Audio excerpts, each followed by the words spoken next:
Good afternoon, everyone, and welcome to our first EBA hearing of the year. We are going to go, this is the order for this afternoon. We'll do the USM overview first, then we'll do the Canal Place and Preservation and Development Authority second, Medco third, and the Maryland State Library Agency fourth. So Sarah, do you want to get started? Okay, let me just bring the presentation up on my screen. Okay. See how technology challenged I am. Looks pretty good.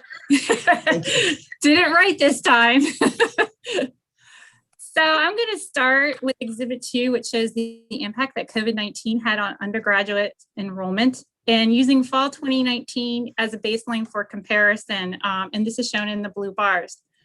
Enrollment at USM institutions fell by 4.3% between 19 and 21 and was 5.4% when excluding UMGC. As you can see, only 3 institutions saw enrollment increases during this time. UMES, Covet, and UBalt all had declines exceeding 20%. However, enrollment declines started in 2018, and when looking at the period from 2018 to 2021, which is shown in the yellow bars, enrollment declined 3.6%. Now, of concern are the enrollment drops exceeding 30% at UBalt and UMES and over 20% at Frostburg and Coppin. Exhibit 3 just shows you the breakdown of enrollment during this time period by category. And since 2018, the largest drop has been a 17% decline in transfer students. Exhibit 4 looks at student attrition by student level, and this shows the number of students who did not return to the same institution the following fall and have not graduated. So these students who have stopped out could actually become dropouts. One notable number is that the freshmen not coming back decreased in fall 2020, despite most classes being taught online. Of concern are the juniors and seniors who left, for they have committed time and the resources to earning a degree. So we asked the Chancellor to comment on efforts that institutions are taking to retain students, especially the juniors and seniors, and efforts to reach out to those who have stopped out to return and earn a degree. Returning to the fall enrollment in Exhibit 5, there were questions at the beginning of the semester if students would return to campus, and turns out the answer was no. Enrollment declined 3.5%. 4 institutions, UMES, Frostburg, Coppin, and UBalt, saw enrollment decreases of over 10%. However, there was a bright spot in all this. The first-time students did increase 7.1%. We asked the Chancellor to comment on efforts System Office and the regions are taking to assist those institutions experiencing significant enrollment drops to stabilize enrollment and maintain financial stability, the break-even points for those institutions, and what happens when enrollment drops below those break-even points.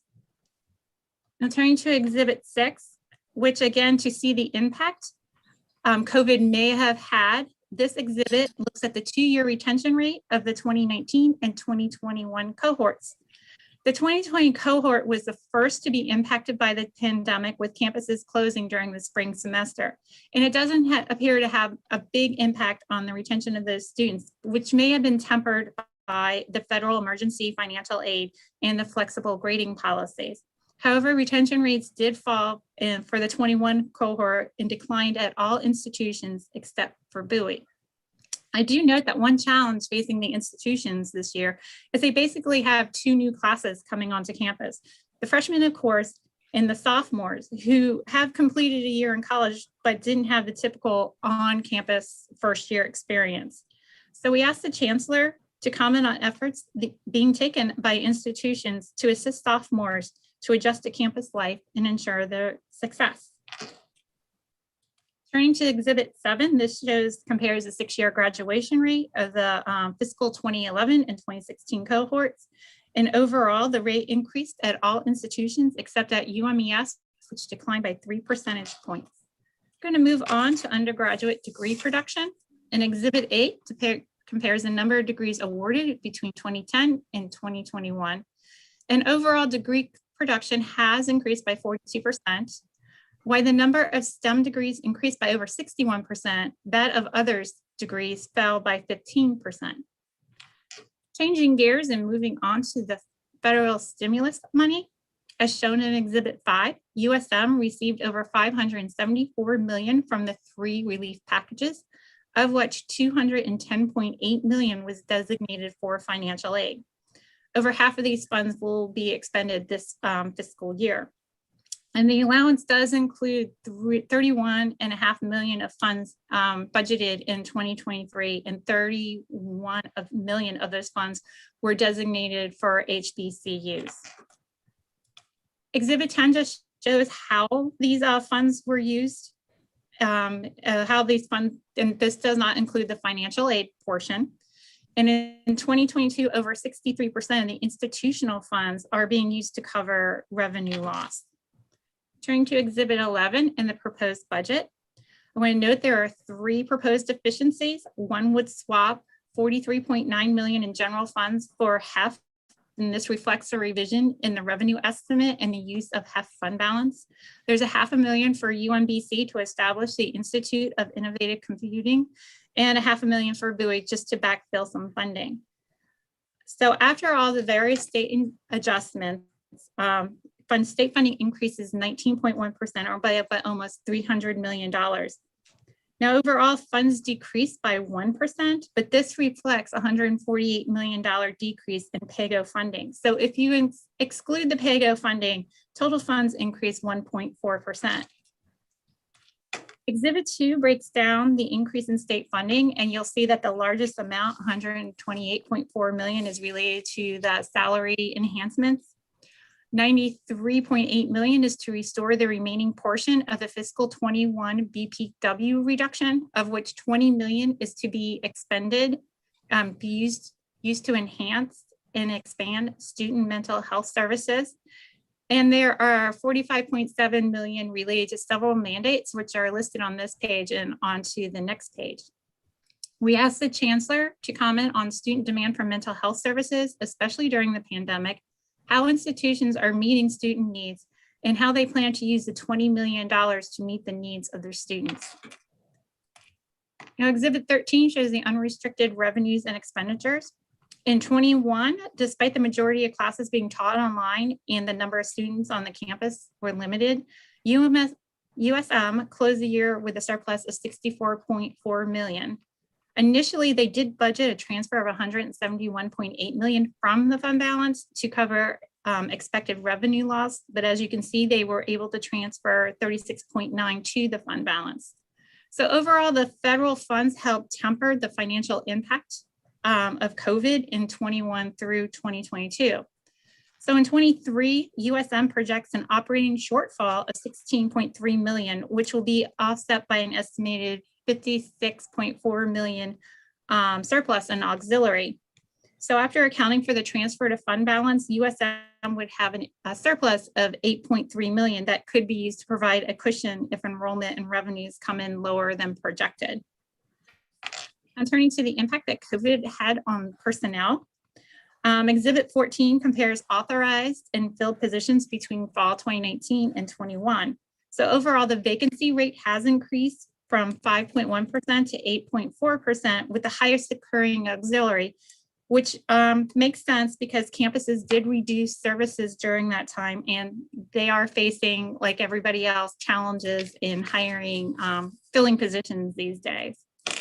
I have one issue regarding Usm Strategic Plan, and this plan will be presented to the Board of Regents at next month's meeting. This plan was developed during the uncertainties of COVID, which brought some temporary and some permanent changes to the academic and business models. The goals and targets will focus around the 4 themes that are listed on the page. And some of the goals from the previous plans are still applicable, such as increasing the number of undergraduate degrees and number of underrepresented minorities who will earn STEM and health-related degrees. Some new goals I included here include improving the transfer pathways, creating new credentials, and designing and implementing enrollment management and student success strategies at the HBCUs, And DLS will be following and monitoring and examining their USM's performance in meeting their goals, and will provide an analysis in future, and we'll include this in the future analysis. And a recommendation is to concur with the governor's allowance. And that concludes my presentation. Thank you, Sarah. Good job. Okay, we have with us today Dr. Jay Perman. Happy to have you here today. Ms. Joanne Bauman, Senior Vice Chancellor for Academic and Student Affairs, Ms. Ellen Herbst, Vice Chancellor for Administration and Finance, and Mr. Patrick Hogan, Vice Chancellor for Government Relations. Welcome, all of you. Chair King, members of the subcommittee, I need to begin my comments with words of thanks for your meaningful support of higher education and the University System of Maryland. Senators, over many years, I've seen the very real impact of your leadership and support. But even more importantly, so too has everyone who lives in this state and reaps the benefit of one of the most educated and successful populations in the country. Everyone who reaps the benefit of an economy that's powered by their talent, that's made possible in such large part by higher education. Maryland values public higher education and invests in it. And that puts us in a place of strength, which brings me to the governor's budget proposal for the USM. The budget shows how much the state values what we do, what we make possible, and it will help us keep a USM education affordable and excellent. And so on behalf of the USM and its constituent institutions, I unreservedly concur with the governor's FY23 allowance. I'll now turn to the comments requested by Ms. Baker and her team. As always, we are grateful for her analysis. I've been asked to comment on efforts our universities are taking to retain students, especially juniors and seniors, and efforts to reach out to those who've stopped out of their education. Student retention, student completion are of course important to us. Last year, the USM recorded an all-time high graduation rate of 72%, well above the national average of 62%. We had a second-year retention rate of 87%, meaning 87% of students who started as full-time freshmen returned to a USM school for their sophomore year. Retention rate of 80% for junior year, 77% for senior year. Now, we're proud of these numbers, but obviously we're still finding ways to improve. 2 years ago, the Board of Regents established an enrollment work group to engage with our presidents on issues of access, recruitment, retention, success. Every university now has a leader specifically for enrollment management who reports directly to the president or to the president's cabinet. As part of our enrollment management work with the universities, we're analyzing student subpopulations to understand why students stop out, why they drop out, and how to re-engage them. Now, of course, there are many reasons for attrition, and not all of them are academic. We see as Sarah pointed out, mental health challenges, financial challenges, work and family obligations. Students have had to stop so that they can support their families. So the information that the universities collect helps them design more precise wraparound services that meet individual student needs. At the same time, we're piloting broader best practices in retention and sharing them across the system. We're focusing right now on improving academic advising, especially at the difficult transition period from the gen ed curriculum, what you get in your first few years, to the upper level curriculum. We're exploring paid internships, which of course reduce financial stress, engage students in relevant work, preparing them for the workforce, and opening access to badly needed job opportunities. And finally, we're improving so-called near completer programs.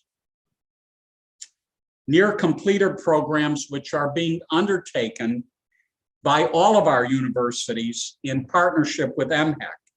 These programs are meant to entice back students who are within 30 credits of a degree. I'm going to give you an example, if I may. The example I want to use is UMBC's Finish Line program. What UMBC has done is to reach out to near completers, connect them with grants from MHEC and others. They've waived fees. They've given them a concierge of sorts to help them navigate admissions and financial aid. They've streamlined the process of course enrollment for these students, and they've assigned them an advisor who checks in periodically to make sure that they're still on track. The first semester that UMBC's program launched in fall of 2020, they ended up with 123 near completers enrolling in class. So that's 123 students coming back to finish. And that's an example. Secondly, in terms of the analyst questions, I've been asked to comment on efforts being undertaken by our office, by the USM office, and by our board to help institutions with significant drops in undergraduate enrollment. And what happens when enrollment drops below a university's break-even level. As you know, the system's enrollment overall is down 3.2% this year.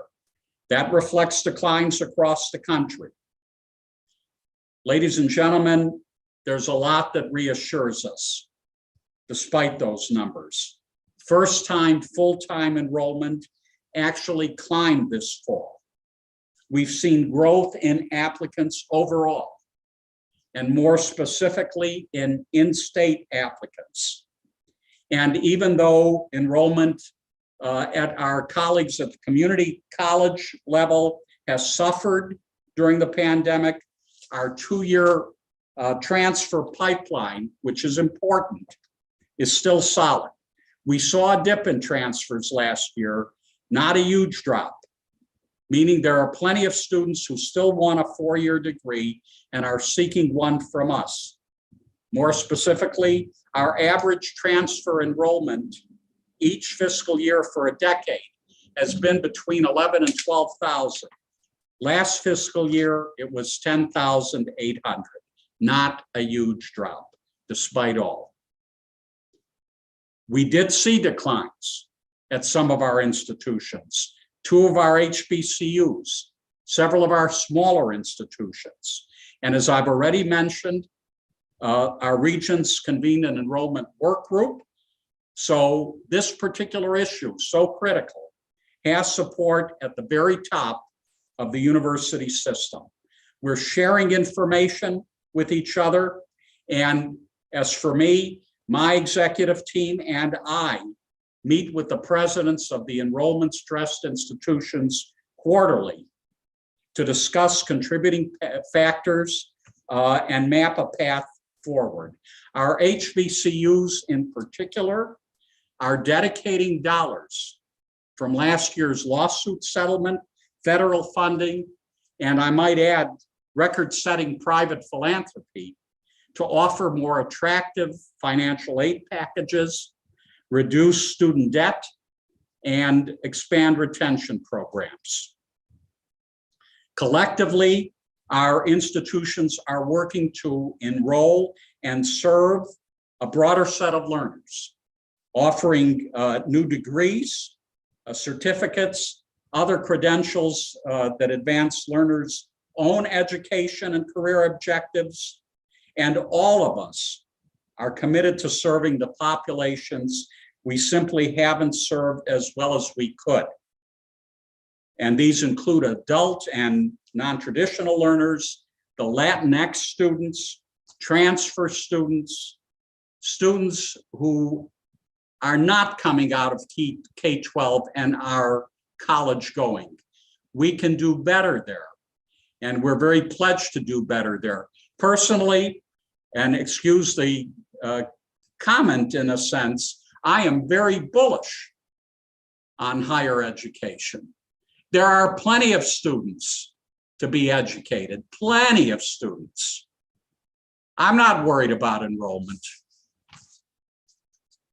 You know, our individual institutions have autonomy to develop and execute the enrollment strategies that work best for them. But as I said, we are a system as never before. COVID has contributed to that. That's a silver lining. And we freely share practices with one another so that we can build on strength. In the short term, we'll maintain an overall enrollment of, I think, 165 to 170,000 students system-wide. We have a 10-year enrollment goal of 180,000 students. I hope we can meet and exceed that. Now, the break-even question. That's a tough question because it's not a straightforward calculation of student numbers. Let me tell you what I mean.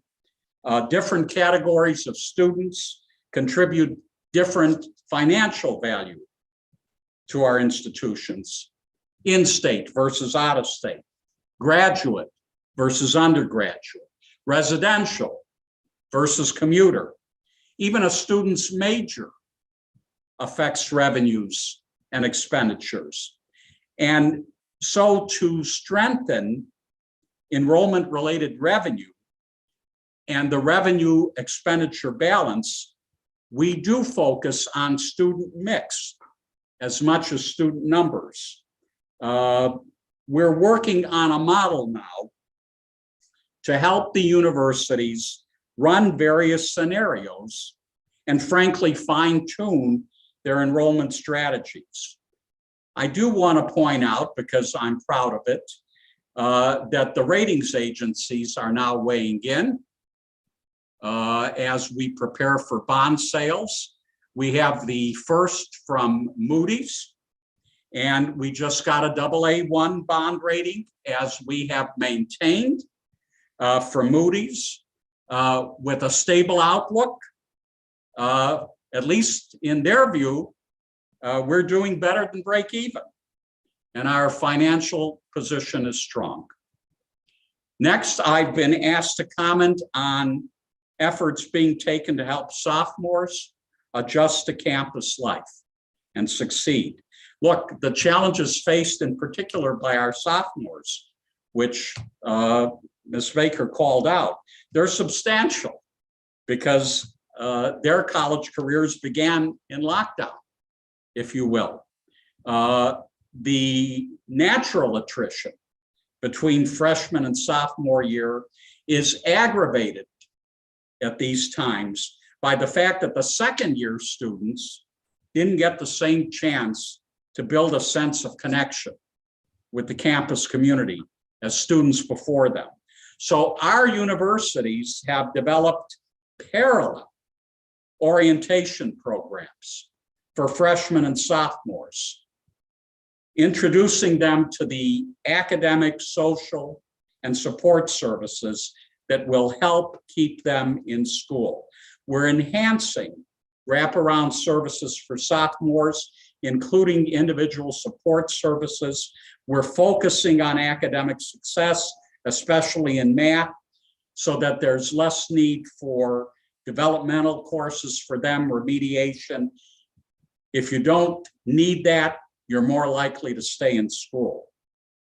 I do want to mention that retention to sophomore year is important for both four-year colleges and community colleges, because freshmen retained to their sophomore year at a community college have a better chance of success upon transfer to one of our universities.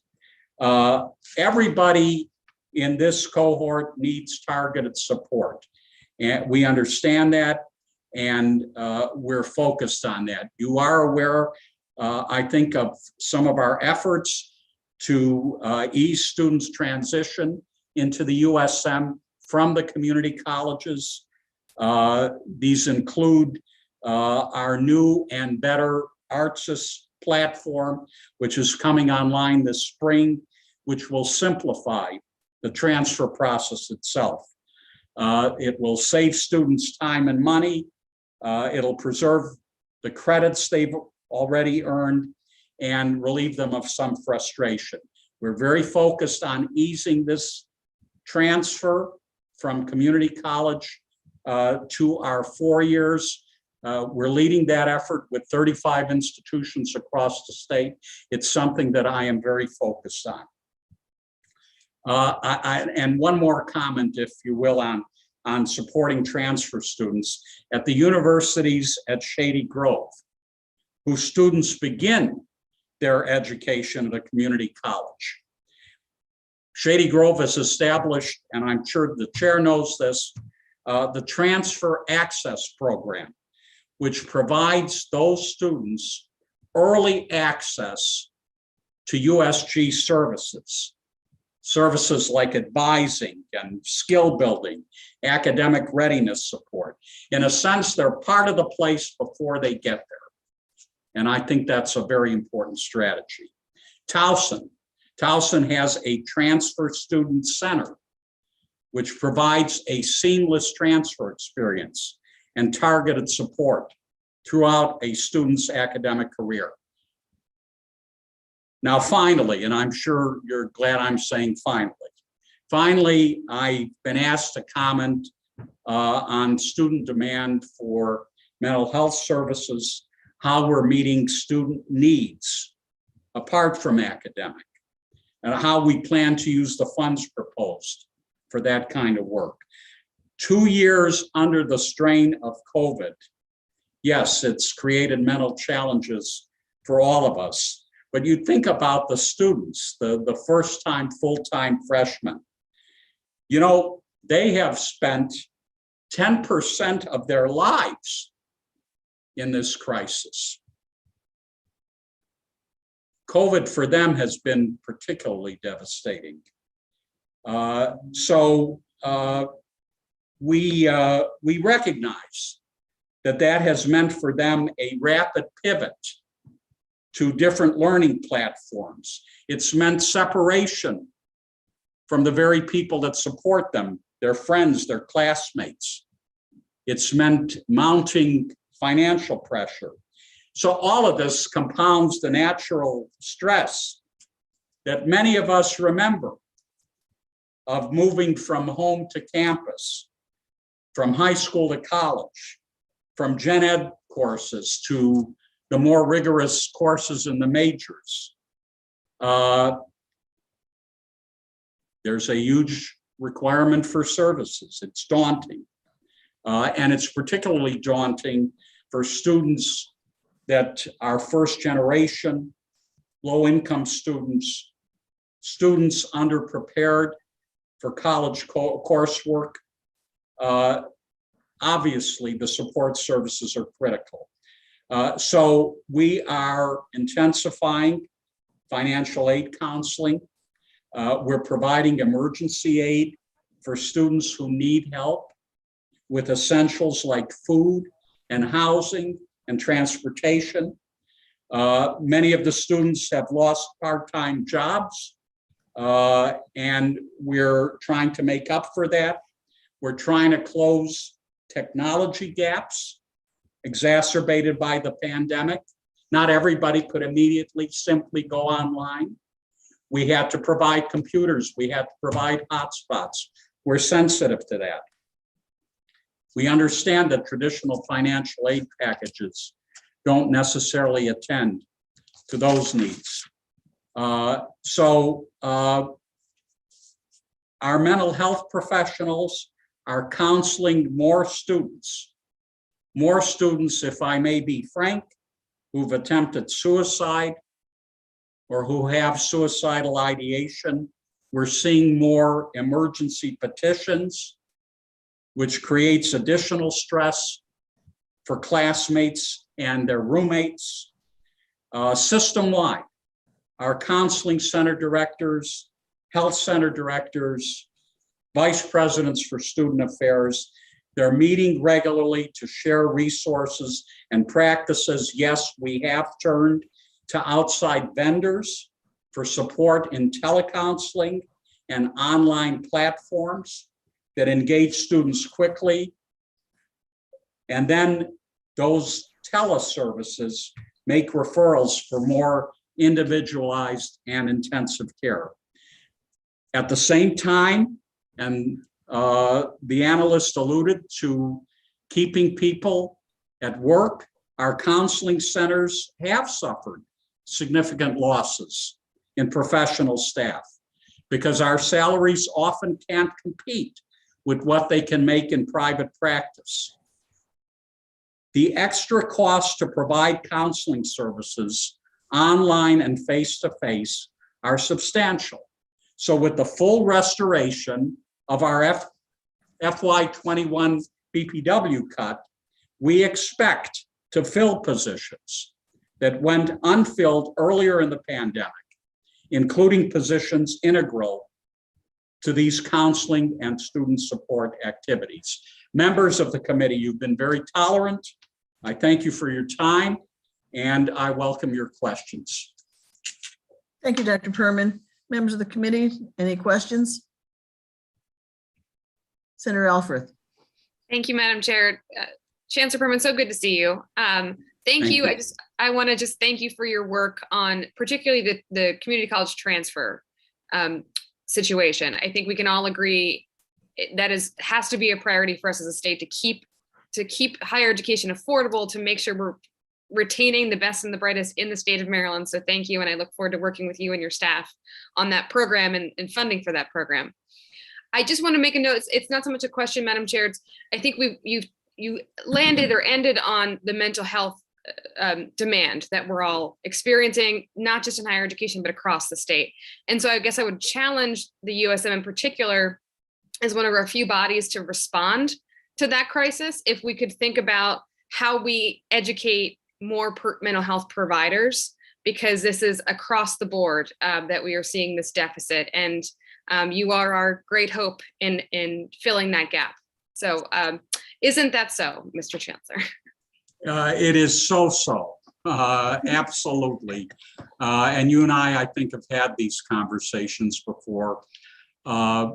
We, in fact, recognize that the challenge of providing sufficient even mental health services is not just about money.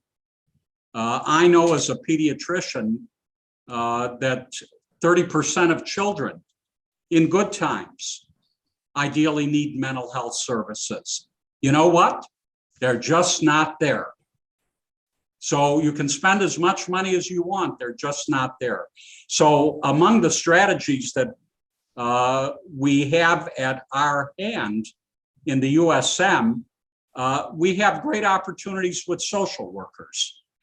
Social workers can really reinforce the need for mental health workers.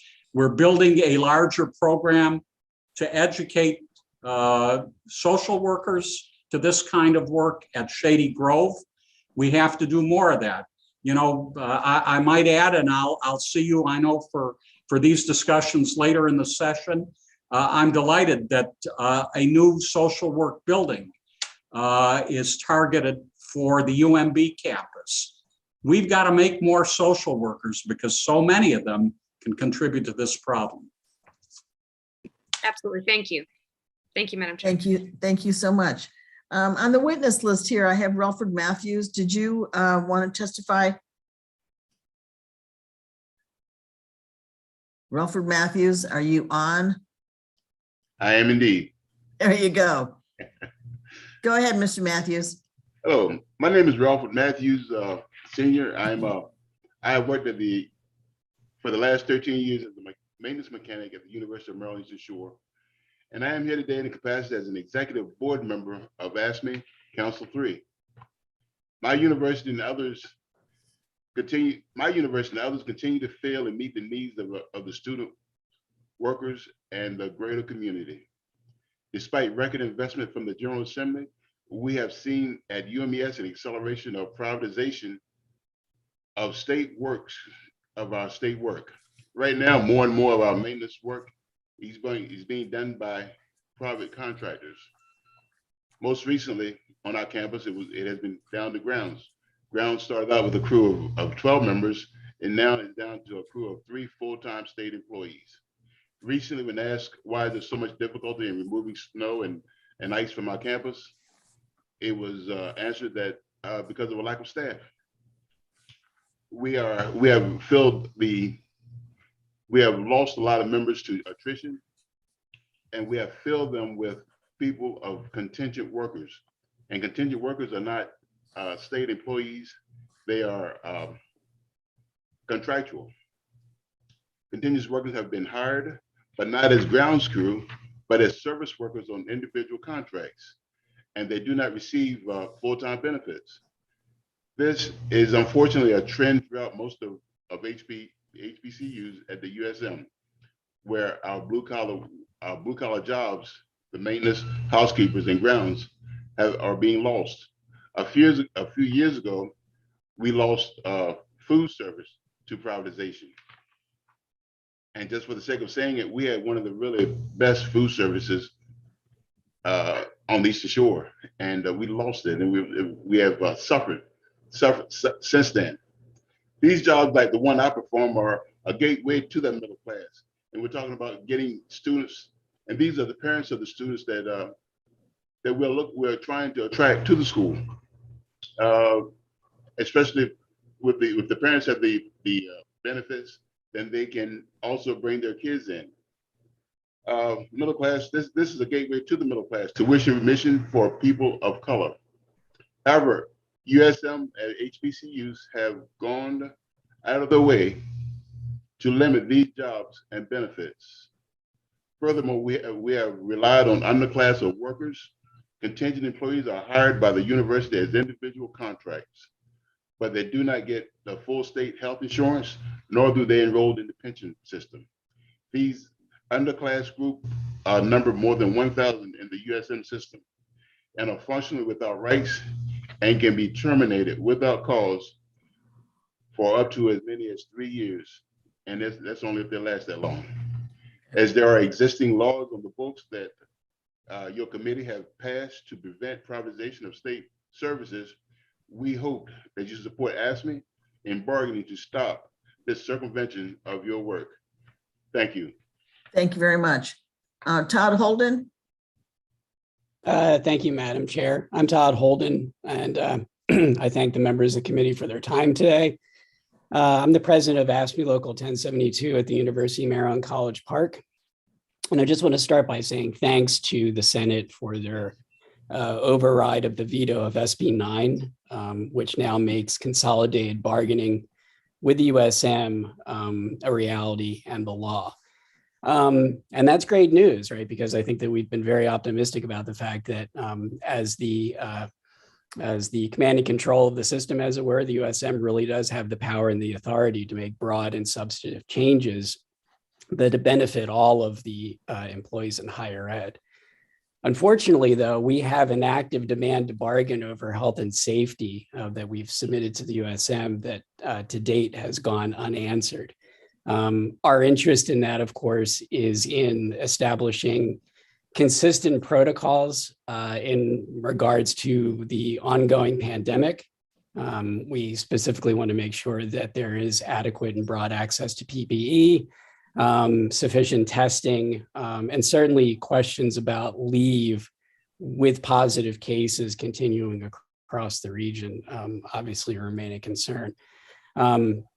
This really does have implications across the system. We note that at Frostburg, for instance, their testing regimen had to be paused due to a lack of supply recently. And that's unfortunate because, again, if the USM has the ability to direct and control and obviously has the means and resources to coordinate things like this, stuff like that shouldn't happen. We've also heard from our fellow union members at Bowie State that they have concerns about ongoing positive cases and rolling outbreaks. And again, we think that sitting down at the table with the USM could help work through some of these issues. Even at College Park yesterday, they announced that they would issue written discipline to employees who did not follow the booster mandate. And yet that occurred unilaterally and 3 days after the start of the semester. I think that certainly within this new collective bargaining regime that's been adapted with the new law, things like that just shouldn't happen. In terms of Can you begin to wrap it up, please, Mr. Holden? yeah, of course. I would also note that we're in the 5th semester of the pandemic. While the chancellor notes that everyone reaps the benefits of the USM's and higher education's practices, no one has received hazard pay yet. And that's despite several rounds of aid and funding that have come down. And then finally, in terms of retention that was noted earlier, we still see that broad and consistent and equitable access to telework remains an issue. And I think that when we talk about attrition, it speaks to the sort of employer that the institutions are if they can't give remote work to people the way that other employers can. The one silver lining, of course, is that there is going to be a $15 minimum wage that's currently being paid to our lowest paid workers. Holden, you're out of time. All right. Sorry about that. Thanks for your time. Appreciate it. Thank you. Thanks for testifying. Okay, I think we got all the people that wanted to testify. Dr. Perman and your team, thank you so much for your presentation today. If we come up with any more questions, we will for sure be in touch with you, and just thank you for being with us today. Thank you. We appreciate it. Okay, thank you. Next, we have Canal Place and Preservation and Development Authority. The budget analyst is Andrew Gray. Andrew, take it away. Thank you, Madam Chair. You should be seeing the Canal Place Preservation and Development Authority's fiscal 23 budget analysis first page on your screen right now. Canal Place administers the program for the passages of the Western Potomac Heritage Area, formerly the Canal Place Heritage Area. It is small but mighty in Western Maryland. It's around 1.67 square miles for that heritage area in Cumberland and also the historic core of Frostburg. Canal Place itself is 11-acre state-owned property comprised of lands adjacent to the Chesapeake and Ohio Canal. Moving to the budget summary, that's correct. That's a $3,921 increase from fiscal 23. The contrast with the university system in Maryland is quite striking. 6.6% increase to $655,178. Agency budget or overview of the agency budget reflected here, 41% for contracts. That's primarily for upkeep of their historic buildings. There's also funding for Assistant Attorney General work and Department of Information Technology Services. Personnel is $254,000. There are 3 active regular positions at Canal Place, and fuel and utilities is the third most funded category. That proposed budget, once again, increase of $308,921. Reclassification for $5,000 or so for administrative officers reflected. It's a kind of large personnel expense, and then there's an increase in terms of decreases. There's an employee and retiree health decrease around $9,000. In terms of the other changes, just focus here really on the contracts. That final line that only goes down by $3,000, but reflects the $16,000 increase for janitorial services and around a $19,000 decrease for Department of Information Technology Services that were over budgeted, kind of overcharged in a sense to Canal Place last year and required a deficiency to provide for that funding, and that's now been resolved. In terms of the personnel data, there are, as we discussed, 3 regular positions. 1 administrative aide position was vacated in August 2021, but has been filled in January 22. In terms of issues, issue 1 regards Canal Place's future. So number of legislative commissions have been promulgated over the years to look at Canal Place's future in terms of looking at its powers as a state agency and whether it could be aligned better in terms of its mission with other certified heritage areas, but none of the reports have actually been completed on that score. Canal Place notes most recently that has received advice that it should seek perhaps the possibility of merging into the Department of Natural Resources as a Maryland state park. And this is really in the context of the idea of the State Park Investment Commission's work this fall and the work of one of your senators here, Senator Alfred, thank you very much, to look at the idea of water-based recreational opportunities in Maryland, and the idea being that because of a project I'm discussing briefly in a second, the River Park at Park Place or Canal Place, excuse me, there's the opportunity to have a river kind of water-based land in Cumberland be involved or kind of incorporated into the Department of Natural Resources portfolio. The Department of Legislative Services recommends that Canal Place discuss the status of that proposed merger. Second issue concerns the revenues for Canal Place. With the COVID-19 pandemic, there was some leasing concerns, some ground lease revenue concerns, and also the idea of just Western Maryland's Scenic Railroad moving out of Canal Place's property. So DLS had identified some concerns about ongoing revenues to be able to support its operations. DLS recommends that Canal Place comment on the stability of its revenues and sources and whether they are sufficient to support its fiscal 22 and 23 special fund operations appropriations.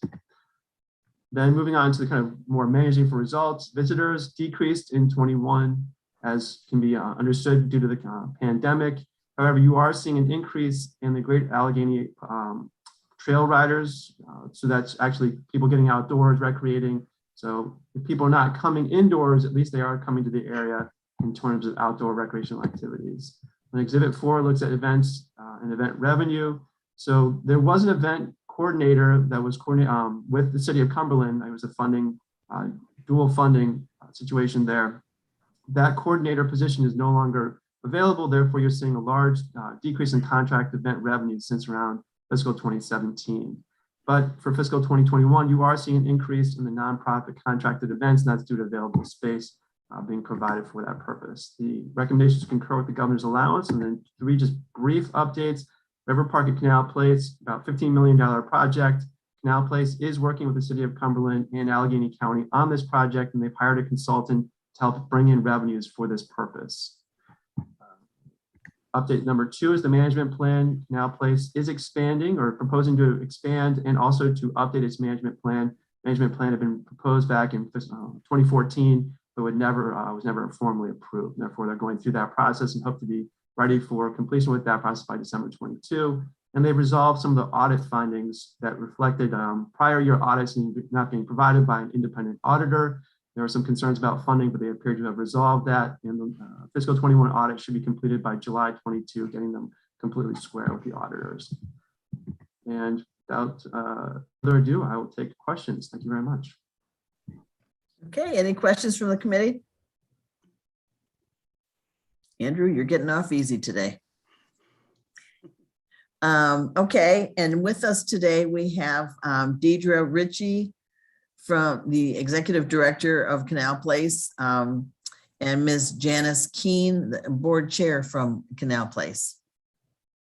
Thank you very much, Senator. We're happy to be here today. I am the volunteer chair of the Canal Place Preservation and Development Authority. And as you said, Deidre Ritchie is our excellent executive director. And by the way, per the content that was just discussed, Dee Dee had many years with the Department of Natural Resources before we were pleased for her to come to the Canal Place Preservation and Development Authority. So she had heritage area experience as well, and DNR experience. So she will comment on the two questions that were raised. And again, Andrew, thank you very much for your assistance. Thank you, Janice. Good morning, everybody. I'm going to talk about, there was two things that Andrew wanted us to talk about. One was to discuss the status of the request to merge the Canal Place Preservation and Development Authority into DNR. So we had a meeting with Senator Edwards, and he had advised us that he was a member of the State Park Investment Commission. And he had also stated that part of that organization's task were to identify additional parklands with a priority on water access. I think because of the work that Canal Place is doing with the river park, especially, that Canal Place would be a great addition to the Maryland State Park System. There's an opportunity to purchase additional lands along the river, and it would also protect the state's assets with the 11 acres and the buildings that are located on Canal Place property. I believe that DNR having a presence in the city of Cumberland will help promote the city's plans for recovery and revitalization and their promotion of outdoor recreation. The State Park Investment Commission also recommended the need for more historical type parks with trail connections. Canal Place is already there with that. We're a historically themed park that tells the story of transportation, people, and their culture and heritage. We're also located at the crossroads of the terminus of the C&O Canal towpath and mile marker 0 of the Great Allegheny Passage. And further development of the river park will provide more trail connections and also trail connections into the state of West Virginia. So that's why we believe that we would be a good candidate to merge into the park system. Okay. Next, I'm supposed to comment on the stability of Canal Place's revenue sources for 22 and 23 in regards to the appropriation. At this time, Canal Place's revenue sources are very stable for 22 and 23. The return of the Western Maryland Scenic Railroad back into the railway station has helped us tremendously. In fact, out of all the shops and the buildings that we have at Canal Place, we only have 2 tenant vacancies, and we are actively advertising that. The shops at Canal Place are full, and we are seeing a significant increase in revenues from the Fairfield Inn and Suites. We're still receiving our $100,000 management grant from the Maryland Heritage Area Authority. And now that the Appalachian Forest National Heritage Area has been certified, we will be eligible for funding from that National Heritage Area. Grounds use fees and parking fees have been stable. And we continue to, advertise to lease out our festival grounds more often. The General Service Department has been very helpful with our capital maintenance on our buildings and grounds. And once we revamp our parking gate system at the station, we'll be getting more revenue from that. So we're doing really well as far as revenue goes at Canal Place. And in conclusion, from what I have to say, we certainly concur with what Andrew Gray says about our budget. And as always, thanks so much for all the help that he gives to us. We really appreciate it. Thank you. Thank you. Senator Alfred. Thank you, Madam Chair. Thank you, Ms. Ritchie. In terms of a potential merger with the state parks, what would that ideally look like for Canal Place? Well, first, let me say that even looking into that, of course, with the task force study going on, we'd like to stay a state agency. But as far as the merger goes, I don't see a big change in how Canal Place would function, any differently than it does now. Okay. It would just be a matter of, getting approval from DNR, having a couple more discussions about it. Okay. There would always be the issue of, can the state park system take on, that they would need additional funding in their budget, of course, unless we could continue to operate the way we do with our special funding. Mhm. But I see it as an easy transition and a great idea. Okay. I think I would love to have a longer discussion with you and Senator Edwards about this. Absolutely. forward. Anytime. Just let Thank us you. know. Sure. Thank you. Thank you, Madam Chair. Okay, any other questions? Okay, thank you all. Thanks for the presentation. Thank you. Thank you. Okay, next on our agenda, we have the Maryland Economic Development Corporation. Emily Haskell is our analyst today.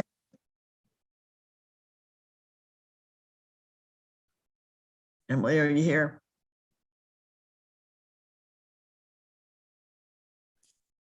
I am here. Sorry about that. I shared my screen. Got to unmute and turn on my video. Thank you, Madam Chair. My name is Emily, Okay, and I'll be presenting the analysis for the Maryland Economic Development Corporation, or MEDCO. Hopefully you can see it on your screen. I'm going to start with MEDCO's financial statement on page 1. And the main takeaway here is that MEDCO's net operating income in fiscal 2021 continued to be positive at $5.3 million, which was an increase from fiscal 2020, but still below pandemic levels.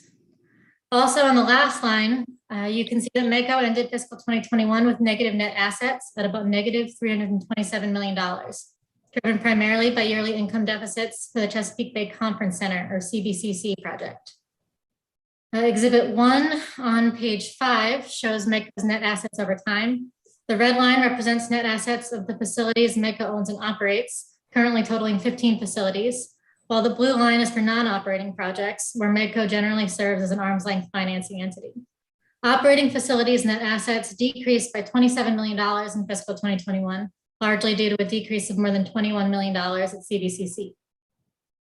A net asset deficit is not necessarily a concern for projects as long as they continue to have a positive net operating income, as most of MEDCO's operating projects do. Exhibit 2 on page 6 shows operating income by project. Overall, the net operating income for MEDCO's operating facilities increased in fiscal 2021 to $3.7 million, up from a low of $1 million in fiscal 2020. The increase is driven primarily by the University of Maryland College Park student housing project, while 6 of MEDCO's projects posted losses in fiscal 2021. That includes the Chesapeake Bay Conference Center, which posted an $11.4 million loss in fiscal 2021. The project has been classified as non-performing since 2014 and has continued to struggle during the pandemic, first with closures and capacity restrictions, and now with labor shortages in the hospitality industry, as well as fewer large event bookings. The project is able to cover operating expenses, but not full debt service payments. And MEDCO is working with investors to extend a short-term forbearance agreement that ended at the end of the year. The Baltimore City Garages project also went on watch status during the pandemic due to declines in parking customers, and MEDCO has retained a parking consultant for the project, but expects the recovery to be slow. As for MEDCO's non-operating projects, a residential building in Baltimore City was classified as non-performing this past August and is in the process of refinancing. And in addition, the Purple Line project has been in watch status since August 2020. Lastly, I want to talk about student housing, which accounts for most of MEDCO's operating facilities. During the pandemic, revenues at student housing projects suffered as schools transitioned to more remote and hybrid learning models. In spring 2020, MEDCO issued refunds to students living in MEDCO projects at the request of the institutions, and occupancy in many projects remained low that fall as well. As shown in Exhibit 3 on page 8, housing projects at several schools failed to meet the required debt coverage ratio of 1.2 at the end of fiscal 2020, fiscal 2021, or both, and these projects were placed in watch status. MEDCO expects that all student housing projects can make their upcoming debt service payments, and all with the exception of UMB and Frostburg will exceed the required debt coverage ratio in fiscal 2022. UMB's recovery has been slower than the projects at other schools, and now Frostburg is expected to have lower occupancy this coming term and has recently been reclassified as watch. Finally, MEDCO is a non-budgeted entity and DLS has no recommendations. And with that, I'd be happy to take any questions. okay. Any questions from the committee? I think we're good. Thank you very much. Thank you. Okay, with us today, we have Mr. J. Thomas Sadowski, Executive Director of Medco, Mr. James Miller, Chief Financial Officer, and Ms. Amy Velich, Director of Bond Financing. Who wants to go first? I'll step up, Madam Chair. Okay. Thank you very much. Thank you. Good morning, everyone. Madam Chair, members of the Senate Budget and Tax, Education, Business, and Administration Subcommittee. For the record, I'm Tom Sadowski. I'm the new Executive Director at Medco. That's as fresh as it can be, I guess. 5 months ago, I started in the month of August. It's an honor to be before you today. And first and foremost, I want to thank Emily Haskell for such a top shelf report. She's been very thorough and terrific to work with. So thank you for that great report, Emily. In addition to that report, we provided our own written testimony and included an overview of Medco's most recent annual report, which we supplied to the legislature. This report summarizes our legislative origin, corporate overview, and it highlights the status of most of our recent projects. As you'll note in going through that report, our portfolio of projects is extremely broad, and it reflects the vast legislative capabilities afforded to us to assist public and private sector and nonprofit partners throughout the state. As Emily had pointed out, Medco has historically enjoyed sound fiscal management and business practices, evidenced by our positive operating income. This operating income is critical in supporting ongoing operations, programs, and services to our public and private sector partners. These practices under my watch will absolutely continue as we see the need for a strong Medco more important now than ever. So going forward, as we dust ourselves off and emerge from this pandemic, enormous challenges and opportunities exist. And in response, Medco has made a conscious effort to be both strategic and proactive, reaching out both in person and virtually, meeting with our state and local partners to best understand what they see as the most pressing needs and critical opportunities emerging in this post-pandemic economy. In doing so, we are reinforcing our commitment and our charge to serve as a solutions provider, utilizing those capabilities afforded us by the legislature to assist. We've engaged in a strategic planning effort to further best match our capabilities with the tremendously important work at hand. So together with our public and private sector partners, Medco is engaging in statewide infrastructure improvement discussions, pursuing opportunities to help forge innovation-driven partnerships and tech commercialization opportunities amongst our government, education, and industry partners, helping to facilitate infrastructure improvements at the community level, often in collaboration with our friends at DHCD, helping where we can to leverage federal resources and lighten the burden on local and municipal governments while helping them encourage sustainable and inclusive investment and reinvestment activity that's going to foster business growth, economic diversification, and job creation. Finally, to help tackle the many pressing economic challenges we face and strategically leverage Maryland's core assets and strength, we're going to be working again, proactively and not waiting until the phone rings or until we receive that email, but by reaching out, sitting down with our partners to explore, conceive, and identify the best path forward. Some examples of some of the work that we're currently engaged in is help that's going to support our federal laboratories and military installations throughout the state. Enhancing our regional airports, their infrastructure, and facilitating critical supply chain infrastructure improvements. Pursuing the reshoring capabilities of our manufacturing base here in Maryland, and pursuing green and sustainable energy projects, and really engaging meaningfully in transit-oriented development and how to invest in our sustainable communities. Again, not waiting until these communities come to us for help, but actually sitting down with our partners and saying, hey, what are your challenges? What are the things that are at the top of your list? How can we help you? So the DLS report and our testimony, as I had mentioned, they both cover a great deal of ground. And so here with me today, as you noted, Madam Chair, is our CFO, Jim Miller, and our Director of Bond Financing and Asset Management, Amy Velich, to help address any of your questions. It's, again, it's been my pleasure to present to you and see a lot of my old friends there at the USM in providing their testimony. We really look forward to continue to support their work. But thank you for your support of Medco and really welcome any questions that you may have at this point. Okay, thank you very much. Any questions from the committee?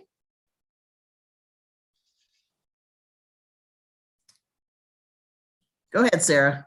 Thank you, Madam Chair. I feel like I'm the only one asking questions today. Tom, good to see you, Tom. You too, Sarah. I'm not sure if I missed it in the analysis or maybe we've gotten past it, but I wanted to just check in with you on the status of the student housing challenges we faced during the pandemic. Have all those been resolved? If not, what should we know? For what it's worth, I've received many constituent complaints about it last year. I don't believe we've received any new ones, but I'd be curious if it's been resolved. No, I think I appreciate the question. It's like my second day in office was August 17th, and we spent a couple of hours going over the status. And we made a conscious decision. We're not sending families and students to collection agencies, and we're not going to be evicting anyone that was impacted by the pandemic during that period. So we just took a hard line on making sure that we were appreciative of the challenges that students and families were facing in that time. Amy, I'll defer to her on some of the other details, but she's been working tirelessly with our friends at the system to make sure we're monitoring, enrollments and debt coverage ratios and how we can best assist them. And I'll defer to Amy to address further where we stand. But again, I appreciate the question. Sure. Thank you, Tom. As follow-up to your question, Senator Alfer, in the report by Emily, there is a section talking about the number of students that we were able to assist by providing specific refunds for those that had kind of prepaid and did not use the facility. As Tom stated otherwise, students who elected not to move in and were probably some of the students that were calling because they didn't feel safe living on campus. As Tom mentioned, those students, we have not followed up with the debt, and we have not sent those students to collections. And since they weren't there were no evictions. But all of the fiscal year 21 students we have committed to not send to collections for the unpaid debts. Thank you. Thanks, Madam Chair. I neglected to bring my floor laptop home, so I don't have the analysis on my laptop right now, but I will check it out. Thank you. Okay, I think that's it. Thank you very much. Thank you, everyone. Have a great weekend. Thank you. Okay, our last presentation for today is the Maryland State Library Agency. Laura Hyde is our analyst. Laura, are you here? There you are. Go ahead. All right, let me just share my screen. All right, I hope you can see this. Again, I'm Laura Hyde. I am good. State Library Agency. You look on page 1 with the operating budget summary, you see that the fiscal 23 budget decreases by $2 million or 2% to $95.5 million. If you'll please turn to page 4, we're looking at the overview of agency spending. You can see that public library aid receives $49.2 million or 51%. The State Library Resource Center receives $20.5 million or 22%. The aid for local library employee fringe benefits receives $20.8 million or 22%. Personnel receives $3.2 million or 3%, and operating expenses receive $1.9 million or 2%. The state added approximately 131,544 additional residents in the 2020 census, which is reflected 2023 funding formulas for public library aid in the State Resource Center. The Public Library Aid Program receives $1710 in per capita formula funding as mandated in Chapter 27, $3 million as mandated in Chapter 715 of 2016 for extended hours at the Enoch Pratt Free Library in Baltimore, and $2.5 million annual grant from the Aid to Local Libraries. The State Library Resource Center receives a per capita increase in fiscal 23 of 4 cents from 185 to 189 as mandated in Chapter 27. If you please turn to page 5, Exhibit 2 under proposed budget, you can see that public library aid increases by $2 million in general funds, or approximately 5% due to increases in per capita and the state population. The State Library Resource Center aid increases by $775,000 or 4% due to increases in per capita and the state population. Aid for local library employee fringe benefits increases by $283,000 or 1%. This reflects declining contribution rates and expected low rates of growth for this program in fiscal 23 and beyond. And the Library for the Blind and Print Disabled receives a $306,000 increase for property services and capital project contracts. One-time federal funding decreases by $2.9 million due to one-time ARP grants in fiscal 2022, and general funds decreased by $2.5 million for capital library capital improvements, which move to the capital budget and are funded with general obligation bonds in fiscal 23. If you'll turn to page 6, personnel, you can see that the allowance is 31 positions and that MSLA has 2 positions vacant, or approximately 6% of its total complement. You'll turn to Exhibit 3 on page 7. This is federal ARP grant distribution. You can see that MSLA received $2.9 million in ARP grants that were applied in fiscal 22. 2.6 of these grants go to local libraries for mobile units, infrastructure improvements, and broadband. Mobile units help local library systems provide reliable internet access to rural and underserved communities. Infrastructure grants provide communities with additional resources for continuity of services during the COVID-19 pandemic. And broadband grants increase Wi-Fi access to serve local community needs, including Wi-Fi hotspots and antennas on library buildings. It's worth noting that MSLA reported to DLS that the request for county libraries for these items and programs totaled $5.2 million, which was approximately a shortfall of $2.6 million for the current need. If you please turn to Exhibit 4 on page 9, library programs and attendance. You can see that library programs and attendance declined due to low COVID-19 library closures in 2020. And this decrease was approximately 24,000 attendance, or 24%, and library programs attendance decreasing by 636,000 or 24%. You can please turn to Exhibit 5 on page 10. This is digital materials owned and accessed. From fiscal 20 to 21, the total number of digital materials owned by Maryland libraries increased by approximately 1.2 million items, or 34%. The number of digital materials accessed increased by 4.1 million, or 23%. And digital material access is expected to continue to increase in future years as changes in the publishing industry and book sales shift towards digital materials. If you could please turn to the last exhibit. This is Exhibit 6 on page 11 for today. And this is for Library of the Blind and Print Disabled patrons served and materials accessed. You can see that in calendar 20, the library was closed due to COVID-19, but continued to circulate materials and has since reopened to serve patrons daily. Reflecting these closures from fiscal 20 to 21, the number of LBPD patrons served declined by 351, or 4%, and materials access also declined slightly by 4,355, or 2%.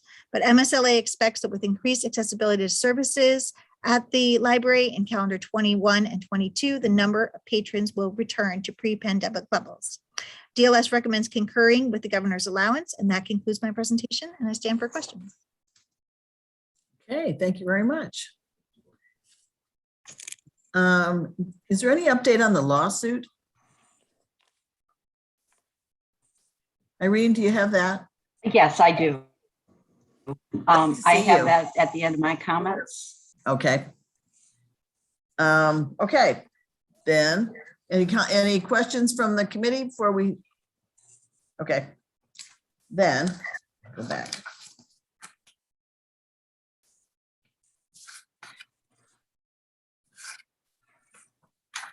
Irene, are you the first one speaking?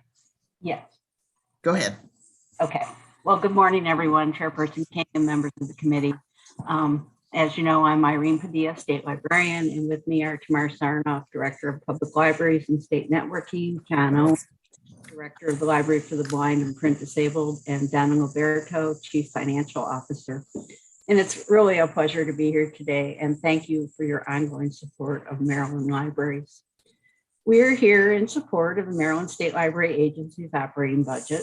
And I want to begin by thanking Laura Hyde for her extremely thorough analysis with which we concur. Laura has just done a terrific job. She thoroughly researched all of her information and we much appreciate it. Thank you, Laura. You have a written testimony, so I won't reiterate all of the state library's accomplishments after being established as an independent agency just 4.5 years ago. I'd like to very briefly highlight the strategic leadership role the agency played in 3 key areas to support public libraries and the public's access to libraries during the pandemic. Because I think this most clearly illustrates what we do and why the Maryland State Library Agency is important. First, because this agency administers state and federal funds for Maryland's libraries, we were able to quickly distribute over $3 million in American Recovery Plan Act funds to provide enhancements to programming, services, and collections across Maryland libraries to meet changing customer needs in light of COVID-19. Every public library system in the state that asked received money from this program. And in fact, as the analysts mentioned, we had far more requests for funding than we had funds. Funding was provided for 14 mobile units to improve access to the internet to rural and underserved populations that are most in need of this service, including visits from mobile units to Boys and Girls Clubs, daycare centers, senior living centers, and the homebound, as well as rural communities that lack both reliable broadband internet and public transportation. In addition to providing internet access, these vehicles will provide access to print materials, special collections, mobile classes, and free health, employment, and legal services. The funding also includes infrastructure projects not related to internet access to provide upgrades to outdated end-of-life equipment, statewide database collection enhancement, statewide staff training, facilities master planning for 9 counties, and a statewide delivery study. Additionally, funding supported countywide and statewide equity, diversity, and inclusion projects that allow libraries to reflect on collections and policies and to engage customers in meaningful discussions on the issue. Second, because the agency provides leadership to promote planning and innovation in the development of library programs and services, we coordinated statewide guidance along with expert advice from health officials on the phased reopening of library facilities during COVID-19. And the state's libraries have certainly met the challenge by pivoting to programs in new formats and enhancing their services to communities. While buildings were closed or were only able to provide limited access to resources like public computers and public printing, libraries extended free Wi-Fi beyond their walls so residents could connect to the internet from library parking lots via bookmobiles and Wi-Fi hotspots.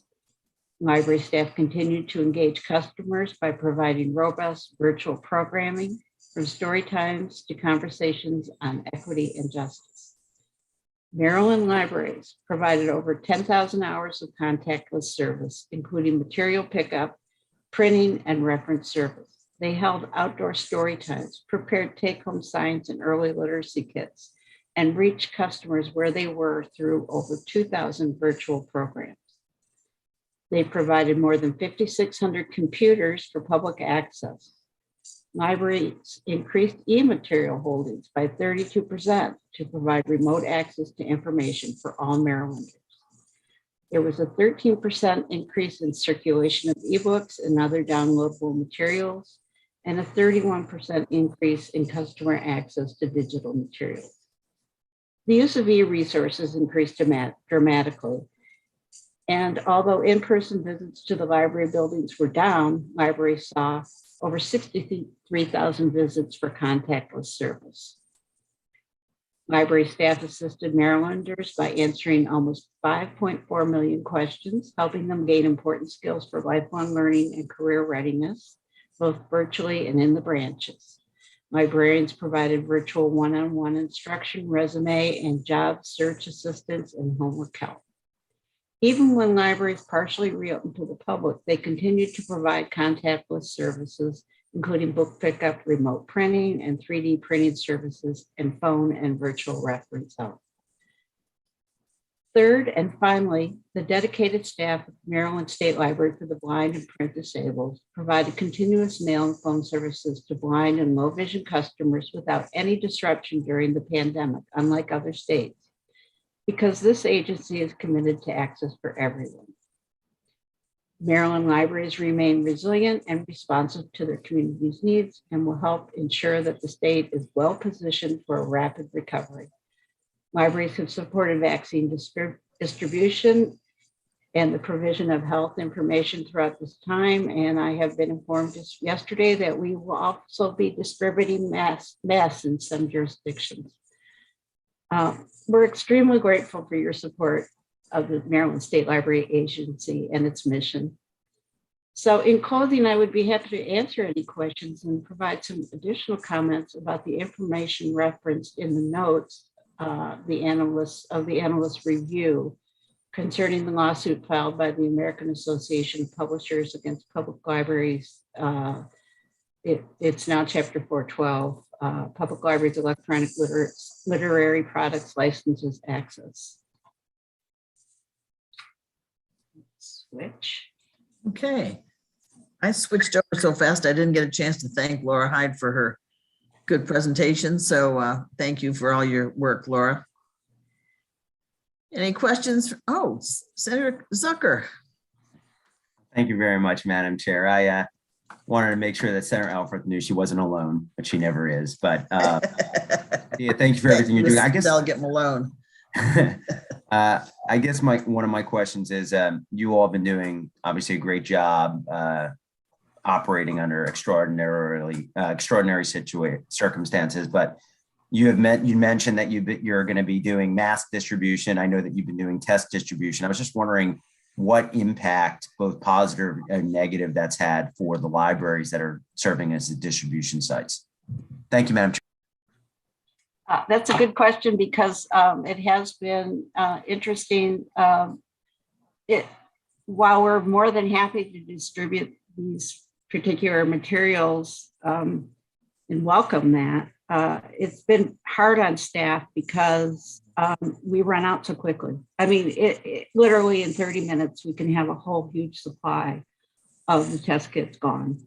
I'm hoping that with the president's initiative to send us all tests by mail, if you sign up to do that, that will help some. But meanwhile, we just put a brave face on it and say, we're doing the best we can. This is what we were allotted. We do have a limit on the number of tests people can take. Usually it's 4 per person. So yeah, it's been not as easy as one would think. I have watched the lines at the Gaithersburg Library, and it's amazing how fast it moves, but it has been hundreds of people in line, and I know they run out of the masks and the tests and everything so fast. And I feel bad for the staff having to say they've run out after people have waited in line, but it just is what it is. And like you said, do the best we can. Any other questions? Did you want me to say a few more words about the ebook issue? Yes, and Ms. Sarnoff and Mr. Owen and Ms. Liberto, did they have comments? No. Okay, so then yes, if you want to talk about the ebooks that we worked so hard on, and now there's a lawsuit. Okay, not totally unexpected, but No. As you know, in the past few years, we have been talking about the costs set by publishers, and a lot of this is what Laura wrote up in her review, and how they've been increased dramatically, and that they're charging public libraries up to 3 times as much as consumers for electronic literary product licenses. So in response, Chapter 412 of 2021 was designed to prevent book publishers from unfair, abusive, and deceptive trading practices. This law went into effect on January 1st, 2022. The law requires a publisher who offers to license an electronic literary product to the public to also offer to license the product to public libraries in the state on reasonable terms that would enable public libraries to provide library users with access to the electronic literary product. On December 9th, the Association of American Publishers sued the state of Maryland because they considered the law to be an encroachment into federally protected intellectual property rights. The AP argues that the law is preempted by the Federal Copyright Act. They also claim the law violates interstate commerce laws and is unconstitutionally vague. The heart of the case, however, is that the Maryland law allegedly functions as a compulsory license that infringes on the exclusive rights granted to publishers and authors under copyright. This is according to the AAP. And they are seeking an order declaring the Maryland law is preempted, as well as preliminary and permanent injunction against enforcement of the act. On January 14th, the Maryland Attorney General's office filed a motion to dismiss the complaint in its entirety, rejecting the Association of American Publishers' contention that the measure follows federal copyright law. Attorney General Frosch contends that this case is not about copyright protection. It is about the unfair and discriminatory trade practices of publishers at the expense of public libraries. When a publisher elevates its own reward to the detriment of the public, the state has a legitimate interest in remedying the situation. Maryland decided to remedy such a situation and chose a remedy that is fully consistent with the purpose of copyright. And further, in their 42-page legal memorandum, they counter that the state's library ebook law is constitutional, does not touch upon the exclusive rights granted under copyright, and is in fact a modest consumer protection statute enacted to prevent some publishers from capitalizing on the digital revolution at libraries' expense. The brief argues that the AAP has fallen far short of meeting its burden for a preliminary injunction, which it urges the court to deny. And state attorneys argue that the AAP's preemption claim is based on an erroneous premise and should be dismissed for failure to state a claim. The AAP now has until January 28th, today, to reply in court. And a hearing is set for February 7th on the AAP's motion for a preliminary injunction and on Maryland's motion to dismiss the case. So that's the latest information I have. That's pretty up to date. Thank you very much. We'll be anxious to see how this turns out. Okay, which at some point, how can I keep you all informed about this? I haven't seen any press release from the AG's office. No, I haven't heard anything yet. And I'm not sure, but you and I can stay in touch anyway. Yes, that'd be great. Okay. Okay, thank you. I appreciate it. Any questions from the committee? Okay, this is it for a Friday afternoon. Not bad. We'll see everybody next week. Thank you so much. Thank you.